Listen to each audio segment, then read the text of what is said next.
안녕하십니까. 여의도 24시입니다. 오늘은 이재명 더불어민주당 대표의 지역구인 인천 계양을에 대해서 얘기를 한번 해보겠습니다. 해당 지역 민심과 함께 최근에 이 지역에서 실시된 여론조사 결과를 놓고 여러분들하고 얘기를 한번 해보겠습니다.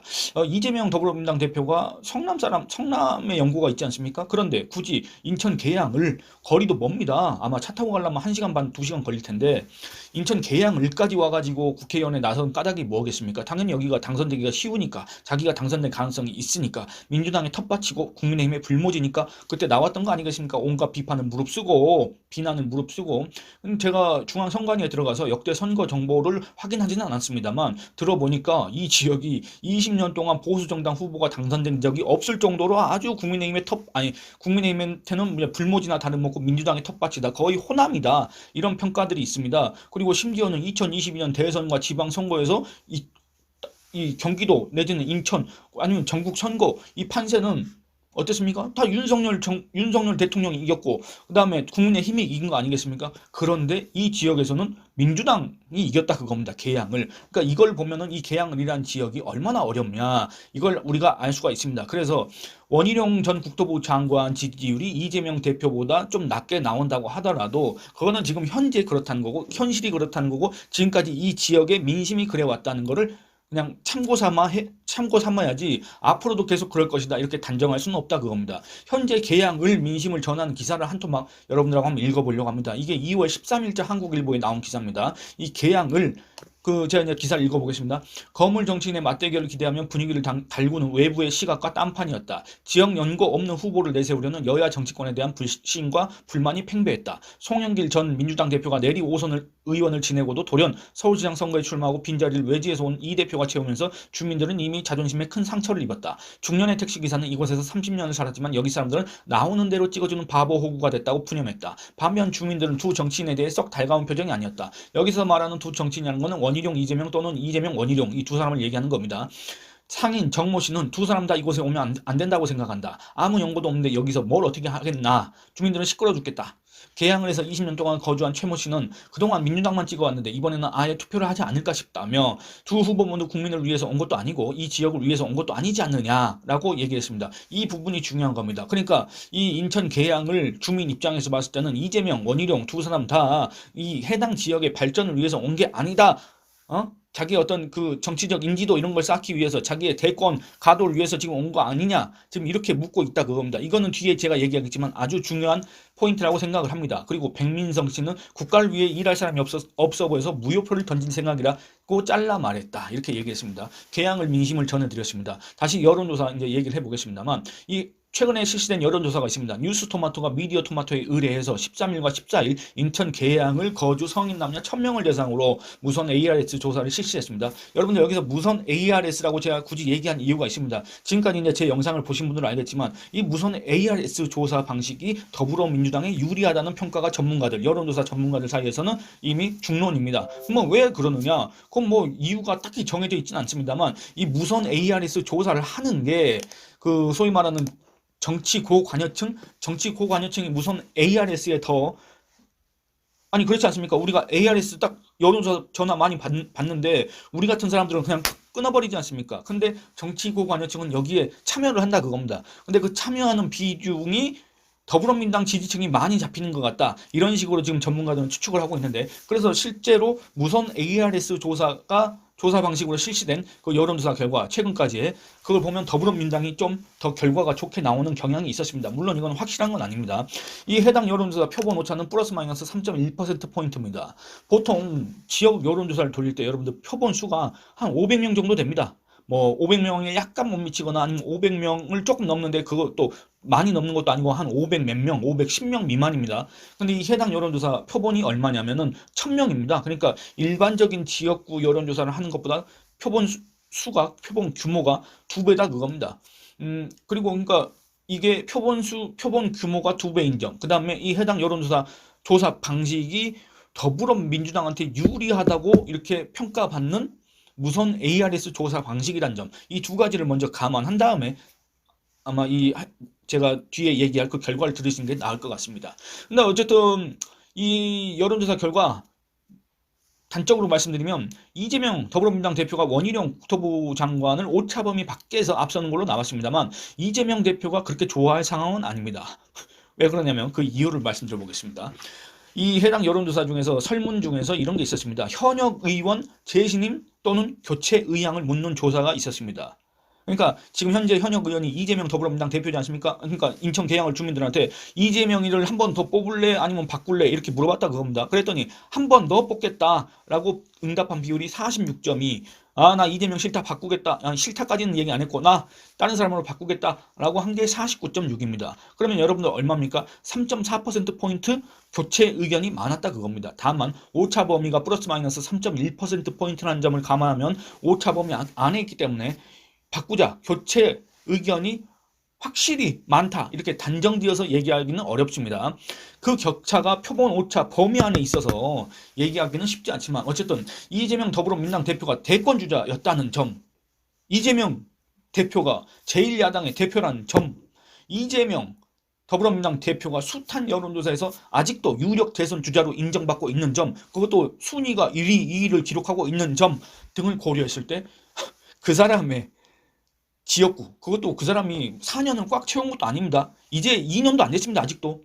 그러니까 뭐 지겨울 새도 없는 겁니다. 그리고 이재명 대표가 그렇게 지역 활동을 열심히 하지는 않았을 거 아닙니까? 그러니까 그 지역 거주민들이 이재명 얼굴을 막 이렇게 자주 보고 그래서 아우 지겨워 지루해 이렇게 하지는 않았을 텐데 불과 1년, 그때가 언제였습니까? 6월 달이었나? 6월 달이었으니까 불과 1년 7개월밖에 안 됐는데 이런 지금 반응을 보이고 있다 그겁니다. 이재명 안 돼. 교체해야 돼.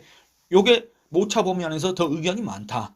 이렇습니다. 그러니까 이거는 제가 뒤에 얘기하겠지만 이재명 대표가 원희룡 전 장관을 지지율 면에서는 이겼지만은 이 해당 지역 민심이 결코 이재명한테 유리한 게 아니다. 이걸 전해주고 있다는 겁니다. 심지어 이것도 제가 말씀드렸지만은 제가 얘기한 거 아닙니다. 여론조사 전문가들이 그렇게 그냥 얘기를 합니다. 무선 ARS 조사 방식 더불어민주당한테 유리하다고 전문가들이 추측하는 그 방식으로 했는데도 이런 민심이 여론조사에 반영이 됐다. 이거를 더불어민주당과 이재명 대표는 명심을 해야 됩니다. 물론 국민의힘과 원희룡 전 장관도 이거를 유의하게 잘 봐야 됩니다. 그러니까 해당 조사 결과 총선 때 어느 정당을 지지할 것이냐 이렇게 물어봤습니다. 그러니까 더불어민주당 45.4%, 국민의힘 35.2%, 개혁신당 6.5%로 나타났습니다. 이재명과 원희룡의 가상 대결도 한번 해갖고 여론 설문을 해봤습니다. 그 결과 이재명 49.1, 원희룡 41 이렇게 나왔습니다. 여러분들 제가 지난 영상에서 펜앤마이크가 리서치에 의뢰해서 그 나왔던 결과 있지 않습니까? 그때 당시에 두 사람 지지율 격차가 얼마였습니까? 16%? 17%포인트인가? 그 정도로, 아니 이거는 사실상 게임을 해보나 마나 할 정도 그 정도였지 않습니까? 그 격차가. 근데 불과 10일밖에 안 지났는데 이 정도 지지율 추격이 가능합니까? 물론 다른 업체가 조사한 거고 조사 방식이 같은지 안 같은지 제가 잘 모르겠지만 표본 자체가 다르니까 그럴 수도 있겠지만 어쨌든 같은 지역에서 여론조사를 실시했는데 불과 열흘 전에는 17%포인트가 차이가 났는데 이번에는 8.1%포인트밖에 차이가 안 났다? 여러분들 지금 공식 선거 운동을 할 수가 없습니다. 그렇기 때문에 그 정도 지지율을 따라잡을 수가 없습니다. 불가능합니다. 그렇다면 무엇인가? 그때 당시에 그 여론조사 17%포인트 차이가 난다고 한 이재명이 17%포인트 차이로 앞선다고 한 그 여론조사가 표본 추출이 잘못됐다. 이거를 다시 한번 증명한다 그겁니다. 이것과 관련해서는 제가 마지막에 그 해당 영상을 한번 다시 띄워놓겠습니다. 안 보신 분들 한번 참고하시기 바랍니다. 그러면 이재명이 원희룡에게 8.1%포인트 앞선다. 왜 그런 것일까? 분명히 현역 의원 교체 비율이 높았지 않습니까? 오차 범위 아니긴 하지만 아까 3.4%포인트였습니까? 현역 의원을 바꿔야 된다. 이게 더 높았습니다. 근데 왜 이재명이 원희룡한테 지지율로는 8.1%포인트나 앞서고 있지? 이게 지금 약간 모순처럼 느껴지지 않습니까? 그 이유는 두 가지가 있습니다. 먼저 정당 지지율의 차이가 있기 때문에 그렇습니다. 아까 말씀드렸지만 더불어민주당 정당 지지율은 45.4, 국민의힘 지지율은 이것보다 10.2%포인트 낮은 35.2입니다. 벌써 여기서 10%포인트 이상 차이가 나버리는 겁니다. 그러니까 정당 지지율 격차보다는 이재명과 원희룡 이 지지율 격차가 오히려 더 작습니다. 둘째, 현역 재신임을 하겠다고 하는 이들의 94.6%가 이재명을 지지한다고 했습니다. 이거를 제가 표본수를 세보니까 437명입니다. 당연한 거 아니냐고 할 수도 있습니다. 아니, 안 그렇습니까? 지금 현역이 이재명인데 현역 재신임 하겠다고 하면 나 이재명 뽑겠다. 요거 아닙니까? 근데 그런 사람들이 다른 사람 찍을 수 있겠냐? 다른 사람 지지할 수 있겠느냐? 이렇게 반문하실 수도 있는데, 근데 저도 좀 이해가 안 가긴 하는데, 이 여론조사 결과를 보면 실제로는 3.9%, 그러니까 나는 현역 재신임 하겠다고 밝힌 그 사람 중에 3.9%가 또 원희룡을 지지한다고 이렇게 밝혔습니다. 어쨌든 그렇습니다. 그래서 다시 한번 정리를 하면 현역 재신임 의사를 밝힌 이들의 94.6%, 거의 95%에 달하는 그 사람들이 이재명을 지지한다고 했습니다. 근데 그와 달리 현역을 교체해야 된다, 이런 의견을 낸 사람들이 더 많았지 않습니까? 근데 그들 중 원희룡을 지지한다고 응답한 사람은 비율은 78.9%에 불과했습니다. 391명입니다. 그렇다면 원희룡 전 국토부 장관이 이 계양을 지역에서 어떻게 해야 될지, 어떤 걸 공략해야 될지, 공략 대상은 누구인지 그게 드러났지 않습니까? 현역 교체 주장을 하면서도 원희룡을 지지하지 않는다고 한, 이재명을 지지한다고 한 그 사람들을 공략해야 되지 않겠습니까? 만일 현역 재신임의 의사를 밝힌 95%가 이재명을 지지한다고 했던 것처럼 그 똑같은 비율, 현역 교체 응답을 한 그 사람들 중에 95%가 원희룡을 지지한다고 하면 그것만으로도 벌써 원희룡은 이재명을 압도할 수가 있습니다. 그 표본수를 따져보면 437대 471입니다. 백분율로 하면 이렇습니다.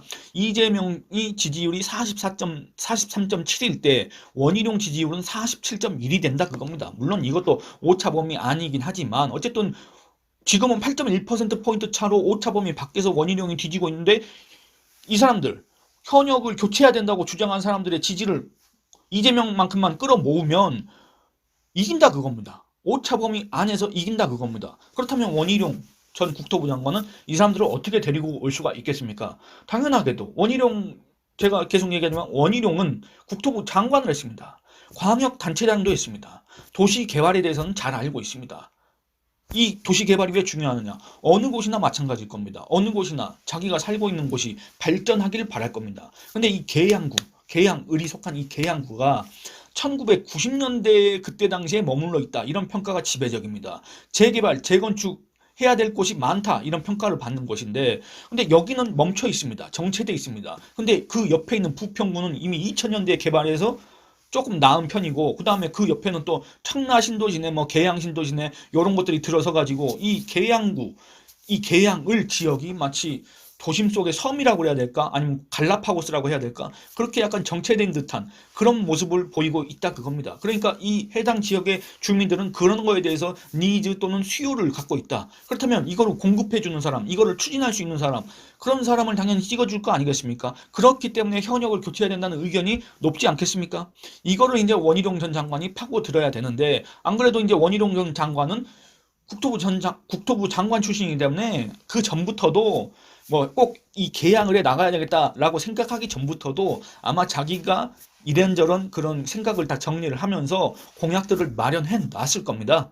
그래서 앞으로 그거를 추이를 보면, 지지율 변화 추이를 보면 원희룡 장관이 이런 공약들을, 도시 개발 관련 공약들을 내놓을 때마다 아마 그 지지율 격차가 많이 줄어들지 않을까, 이런 추측도 해봅니다. 그러니까 앞으로 이 해당 지역에서의 관전 포인트가 몇 가지가 있는데 그걸 한번 말씀드리겠습니다. 첫째, 원희룡이 이재명을 따라잡느냐, 이재명의 지지율을 찢어 놓느냐, 요겁니다. 그거는 제가 아까 말씀드렸다시피 이게 선거가 아마 진행될수록 이게 아마 점점 더 격차가 줄어들 가능성이 큽니다. 물론 일각에서는 아니 이재명도 도시 개발의 전문가다, 이재명이야말로 대장동, 백현동 그런 거 봐라, 아주 거기에 특별한 재능을 갖고 있다, 이렇게 평가하시는 분도 계시겠지만 어쨌든 그 원희룡 전 장관이 자기의 특기, 자기의 전문 분야를 발휘해 가지고 과연 이재명을 따라잡을 수가 있겠느냐. 두 번째, 유동규 전 성남도시개발공사 무슨 본부장이었지 않습니까? 이재명이 측근으로 활동했지 않습니까? 이 유동규가 이재명과의 토론이 가능할 정도로 지지율을 기록할 수가 있겠느냐. 그래서 이 토론회에서 이재명과 유동규가 제외를 하고 유동규가 이재명한테 압박을 가할 수가 있겠느냐. 그로 인해서 이재명의 지지율을 떨어뜨릴 수가 있겠느냐. 한마디로 자아개는 역할을 정말 할 수가 있겠느냐. 요거 아마 요 두 가지가 관전 포인트가 아닐까 그런 생각을 해봅니다. 앞으로 이 계양을 지역은 이 22대 총선의 최대 격전지이자 최대 관심 지역이 될 수밖에 없지 않습니까? 요것과 관련해서 여론조사가 나온다든지 아니면 다른 특별한 소식이 있다든지 그럴 경우에는 이제 그거 곧바로 제가 분석을 해가지고 여러분들하고 앞으로 더 얘기를 해보도록 하겠습니다. 이 영상은 이만 줄이도록 하겠습니다. 감사합니다.